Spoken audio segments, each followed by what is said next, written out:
Welcome back to Find Your Alpha. On this edition, we're going to be going over a crazy story that normally I wouldn't cover this kind of story, but there's a lot of good lessons learned in this story. And I think in the end, the guy in this story handled the situation very well. So I think this story will resonate with a lot of men out there and really have some good lessons learned and some good takeaways. So let's get into it.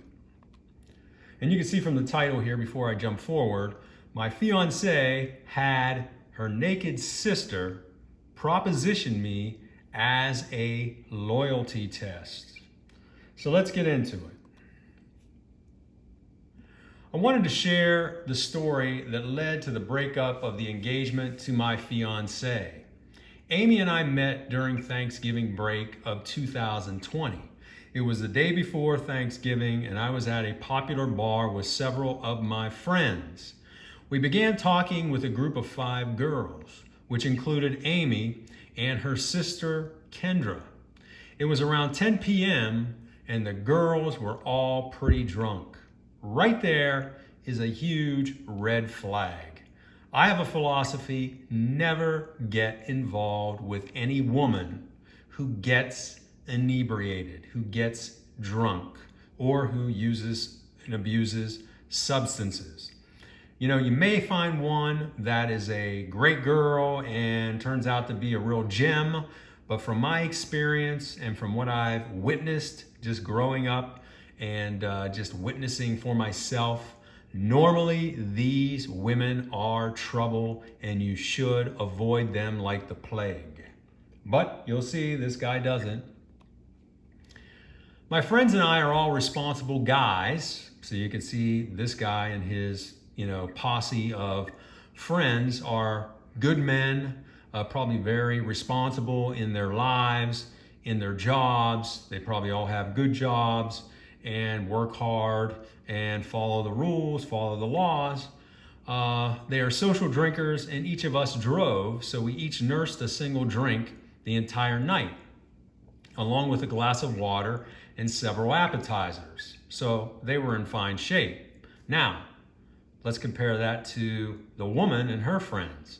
Amy zeroed in on me and we started talking. She never had another drink of alcohol that night. However, her friends and sister continued drinking and got plastered. So she was probably on her best behavior, this Amy, because she wanted to impress this guy.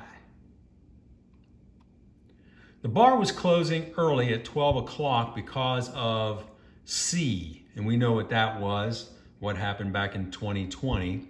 Amy and I exchanged numbers, and Amy and the girls left, all Ubered home, and my friends and I left separately. The Sunday after Thanksgiving, Amy sent me a text stating that she enjoyed talking to me and was looking forward to speaking to me again. She went on to say she had Monday and Tuesday off. I called her and we arranged a date for Monday evening at a local bar/restaurant. We drove separately and met at the restaurant. We had a nice dinner and talked the entire night. At the end of the night, I leaned in and gave her a long kiss, and she responded with the same. She then invited me to her apartment for dinner the following night, and I accepted. When I arrived, she prepared a nice dinner, and I brought a bottle of good white wine to go with the chicken. We enjoyed dinner, and while we were cleaning up, we bumped into each other and started kissing again. Amy is a beautiful woman with a smoking hot body. So of course, that beauty and that beautiful body and just the pheromones had this guy hooked pretty quickly. We quickly moved to the bedroom and sparks flew, and flew, and flew, and flew. Needless to say, it was a great night. From that point forward, we were going strong as a couple. Amy and I both had good jobs, and I was rising in my company. The biggest difference between us was our friends, and that was a big difference, as you're going to find out here as time goes on. While my friends were all responsible, classy guys, Amy's friends and her sister Kendra were definite party girls and very irresponsible. You know, you got to really pay attention to a woman's family and to her circle of friends, because inevitably those people will influence her either for the good or, in this case, for the bad. So always have your eyes peeled for who she's hanging out with and what her family is like.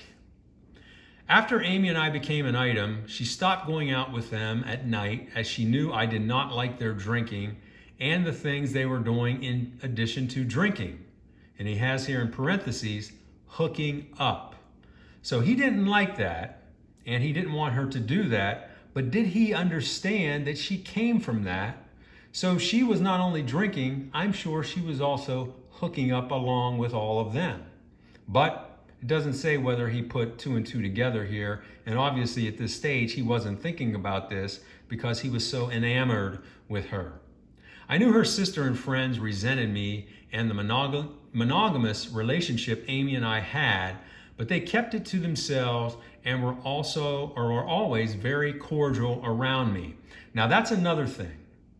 You know, if you've got a group of single women, party girls here, and now you've had one that kind of broke off, she found a good guy, she's now monogamous, she stopped drinking, she stopped partying, they are going to resent her. Maybe not overtly, but they're going to look to try to kind of trip her up somewhere to bring her back into the fold. Because to them, they see now she's gone on with her life. She's found a good man, she's settling down, and we're still a pack of jackals. Just wild women out there, you know, getting screwed by everyone and drinking heavily. And they probably deep down don't like that, and they are jealous of her. That being said, everything in our relationship was going great, and after 8 months of dating, I asked Amy to marry me. What a huge mistake, man. What a huge mistake. You don't know this woman. 8 months, you're still in the honeymoon phase. You've got to wait years before you make that decision. And I'm very much against marriage for men. You know, unless it's something that you got into at a relatively early age and both of you had nothing and you built a life together, that's a different story here. But this guy is just rushing into it. You know, after 8 months of just getting that reliable pussy on a daily basis, I'm sure, you know, he jumps into asking this woman to marry him. Huge mistake. She said yes, and I placed the $7,000 engagement ring, the equivalent to 2 months' pay, on her finger that I had purchased. She cried with joy, and our relationship continued on strong. That is until that fateful day, as I now refer to it. And we're going to find out what that fateful day is. We were just shy of our 10-month anniversary, and it was Kendra, now that's the sister. It was her 27th birthday. Amy is 24 and I am 25. So this is an older sister, and I must say an older, irresponsible sister. Amy said she and Kendra were going to take the afternoon off, go out to lunch, and then out shopping. I thought that sounded great, and Amy said she would be preparing a nice dinner for me at her apartment that night. Sounds like a, normal birthday celebration. It was about 4 p.m. and I was getting ready to leave the office when Amy phoned me and asked if I could stop by Ken's house, Ken now, and pick up a package she mistakenly left in her sister's car. Ken is Kendra's boyfriend, and they have been together for about 6 months at this point. He is a terrific guy, and he and I get along well. My only issue with Ken is that he allows Kendra to walk all over him as she continues her wild party girl ways. He's a classic nice guy, and Kendra really has him pee-whipped.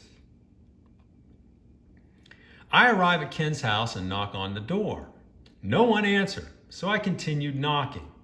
Then, now listen to this. Now this is just so insane, crazy, but it may not surprise anyone out there. Then the door opens and Kendra, now this is the sister, is standing there with a towel wrapped around her. She said, "I've been waiting for you, Bobby," and that's his name. And with that, she drops the towel and is standing in front of me completely naked. For a moment, I was in a daze and said nothing, and then said, "What is going on here? You're drunk. Get some clothes on, Kendra." Kendra then said, "Not until you give it to me, big boy." With that, I wasn't sure what to do, so I sprinted to my car, and Kendra slammed the front door shut. I drove out of the driveway and down the street to a pharmacy parking lot where I started calling Amy. So this guy was just shell-shocked. I mean, he was in shock, so he just got the hell out of there, which was probably a smart thing to do, as you're going to find out. Amy wasn't answering, so I texted her and she didn't respond. I then called Ken and caught him on his way home. I told him what happened and he drove over to meet me at the pharmacy before heading home. Ken arrived and I again told him what happened and that I could not get a hold of Amy. Like me, he was totally shocked and dumbfounded. He requested the both of us go to the house together to see what was going on.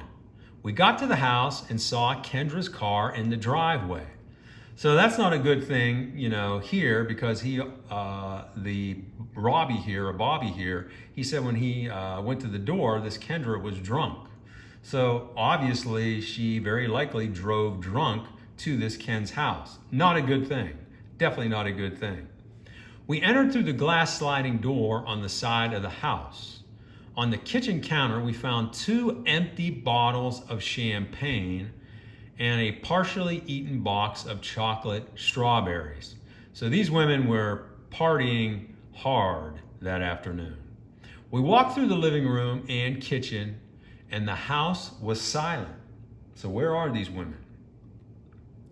We walked past the guest bedroom, and there was Amy asleep on the bed with her bra lying beside her.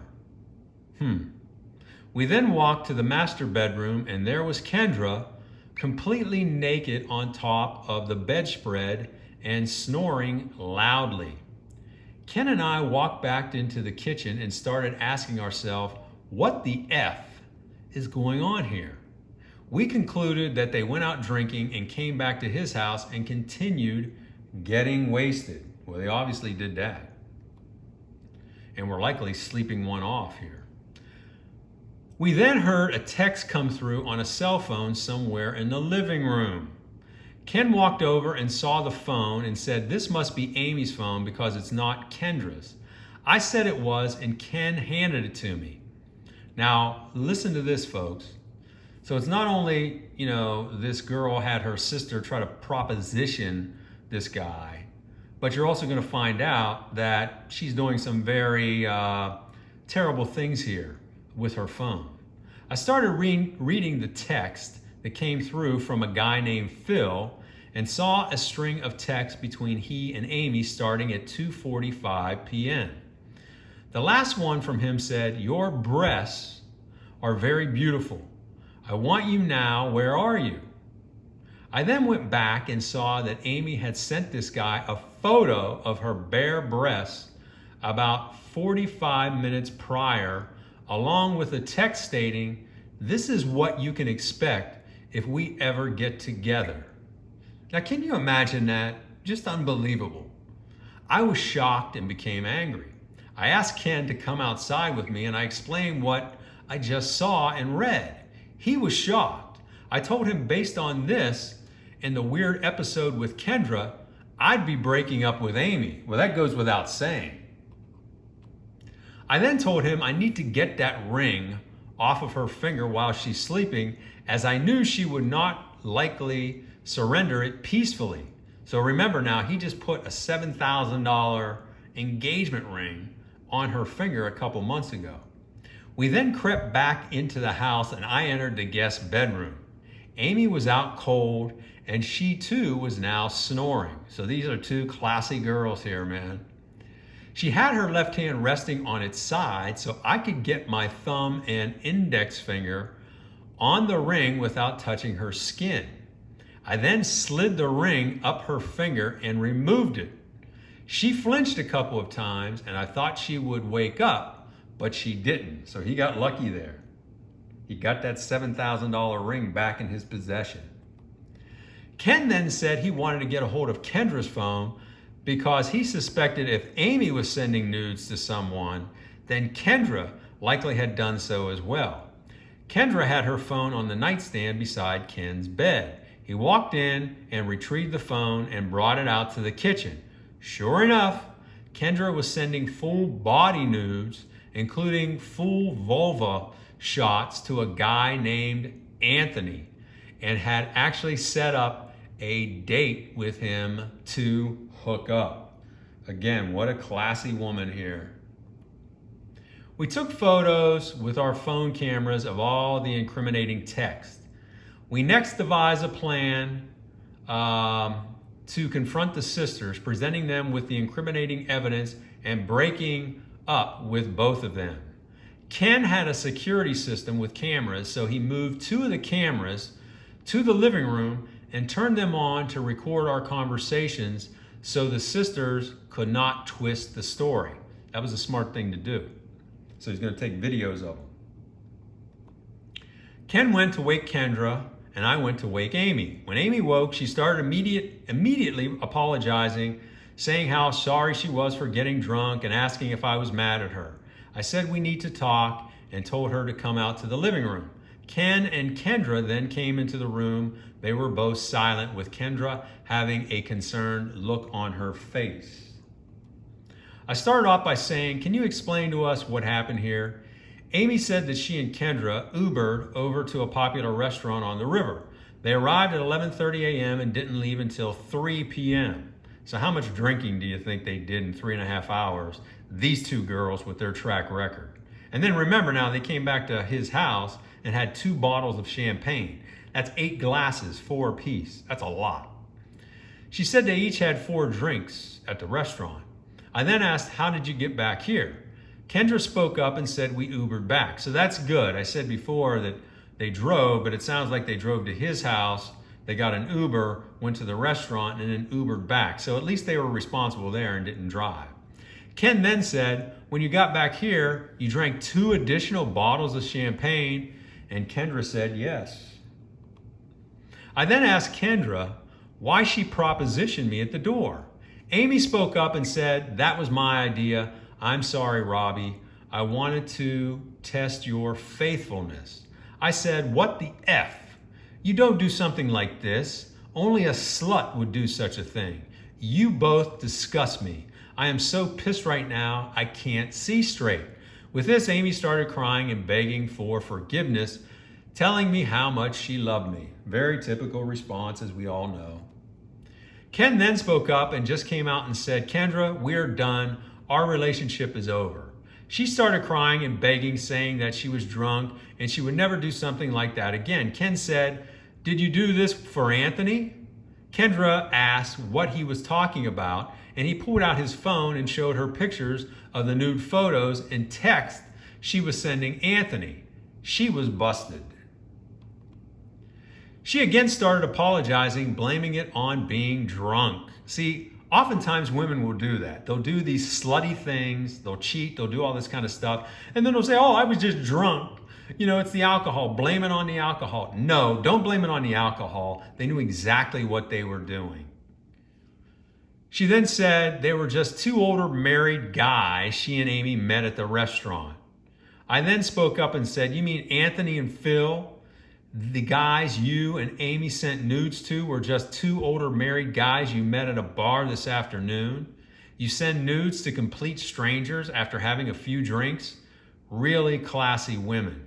Amy cried and shouted, "It was just a big mistake. We just wanted to tease them." Now, can you imagine that? 2 women teasing 2 older guys like that by sending them nudes? Again, what kind of women are they? Good Lord. He didn't respond, which I don't blame him for not responding.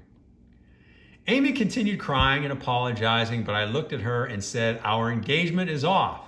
I let her know I had removed her ring, which she didn't realize. She was so drunk, I'm sure, that she didn't even realize that the ring was off. Obviously, she didn't. And that we were through.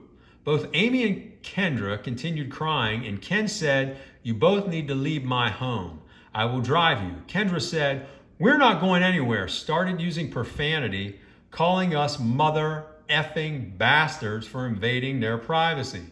Amy started screaming at Kendra, saying, "Shut up, Kendra. We effed up. It's our fault. It's my fault," and again apologizing and begging me to forgive her. Now, unlike most women, the good thing here about this Amy, at least she's owning up to the fact that she effed up. It was her fault. She's not trying to pass blame, whereas this Kendra was trying to, of course, pass blame, saying, "Hey, you're invading my privacy. Even though I sent all these nudes, it's none of your business," type of thing. Eventually, they both settled down and we went out to Ken's car and we drove them both home. On the drive, Kendra was silent and looking out the window, but Amy was crying and remorseful, begging me for another chance. I told her that was not going to happen and that I never wanted to see her again for what she had done, as all trust had been broken. Absolutely. I mean, you're not even married to this woman. You're just engaged, so she should be on her best behavior. And she's sending nudes to some old guy that she just met at a bar. I mean, this woman is obviously not marriage material. She's obviously not committed relationship material. She's basically hookup material at best. And then I'd be very cautious with women like this Amy and Kendra. We arrived at Kendra's apartment. She jumped out of the car and slammed the door super hard without saying a word and ran into her apartment. Amy continued crying, and we got to her place. She refused to get out, saying, "I couldn't dump her like this." I let her rant on for several minutes, but then told her that we had video recordings of everything she and Kendra said at Ken's house, along with photos of the nude text. I told her there was nothing she could do to repair what happened, and the best thing we could do now was to split amicably. She continued sobbing and begging, but I told her there was no way and kept instructing her to get out of the car. I exited the car, opened her door, and extended my hand, and she got out of the car, holding my hand, and we walked to her door. There she embraced me and said, "I'm not going to ever let you go. We will be together." With that, I gave her a long hug to settle her down, which was probably a good thing there. I mean, of course, you don't have any, fondness to her now after what she did. But I think giving her that hug there at least kind of settled her down so she wasn't going bonkers and belligerent and trying to get back in the car. She then took out her key, opened the door, and went into the house and begged me to come in. I just said no, turned, and walked away. That's the best way to handle it. Definitely the best way to handle it. Ken and I headed back to his place, and I drove Kendra's car to her apartment with Ken following in his vehicle. I went to the door and texted Kendra that I parked her car out front and had her keys. I knocked on the door. She reached out, not showing her face, grabbed the keys, and slammed the door in my face. Again, this Kendra is a classy woman, man. You can see that. Ken and I then went out to a restaurant to grab a bite to eat and a beer and relive this unbelievable day. While we were both saddened and depressed, we were also thankful we found out about what these sisters were like before going too far with them. We also were thankful we each had each other as friends to get through this ordeal with these ladies. Ken had quickly become RP'd, and we know what that means. It's been 6 months, and Amy still texts me a couple of times a week begging for forgiveness and asking for another chance. See, after this happened, I'm sure she sobered up really quickly and said, "Man, I blew it. I had a nice guy. We were marching towards the altar. My life could be completely different now. I could be married. I could be happily married. I could be settled. I could be on the way to having kids and a family. And now I'm back into this terrible, degenerative lifestyle that I was in before I met this Robbie. You know, because I'm sure she's right back into the drinking and the hooking up and all the things she was doing before she met him. I just ignore her and haven't spoken or seen her since that fateful day. I recently started dating a couple of women, but nothing serious at this point. I eventually want to get married and have a couple of kids, but for right now, I'm still having PTSD about the end of my relationship to Amy. Ken is also back on the market, but with a totally different perspective on how to handle women. One thing for sure, we are done with those sisters from hell. The end. So it's a really good story with some good lessons here. So let's go through some of the lessons learned here quickly before we sum up. Number one, women who are heavy drinkers and or drug users should and must, I don't even say should, I say must be avoided. They are nothing but trouble. You can't fix them. They've got to fix themselves. So don't get involved with them. Watch out who your woman's friends are and who she's hanging out with. And I'll add to that, watch out who her family is as well, because the friends and family eventually at some point will influence her, whether good or in many cases bad. In this case with this Amy, her influences were Kendra and her friends, and they had a very negative influence on her. Once your partner is dishonest, you can never trust them again. And really without trust, there is no relationship, so you should break it off. Once someone cheats, it's over. I've said this on many videos. There is no reconciliation once infidelity has occurred, whether it's a girlfriend, boyfriend, whether it's a fiancé, whether it's a husband and wife. There is no reconciling. Cut it off, move on, even if it costs you half of your fortune.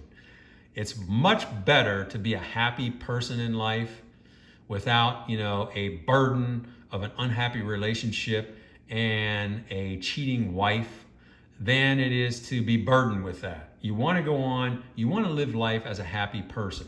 You don't want to be burdened with, your mind constantly thinking about what's she doing and you can't trust her and, it's just a bad situation. So cut it off if you ever find out that your spouse, your girlfriend has cheated. And the final statement here, it is better to be alone than to be saddled with a terrible partner. Remember, gentlemen, you are the prize. Don't think of the woman as the prize. Think of yourself as the prize. There are a lot of women out there that you could get, especially if you're a working man, a guy who's got his shit together. You're going to be very attractive to a lot of women. So don't sell yourself short and thinking, oh my God, if I lose this woman, I'm going to be screwed. This is my chance at happiness. No, there are a lot of women out there. You just got to put some effort into going out and meeting them. So that's it for this week's video. If you liked it, please, hit the like button, share it, and subscribe to the channel if you haven't already. And if you got any comments to share about this story, please put them in the comments section if you've had a similar situation or, what your thoughts are on how these guys handled the situation. And I thank you for watching and listening to this week's video, and I'll see you on the next one.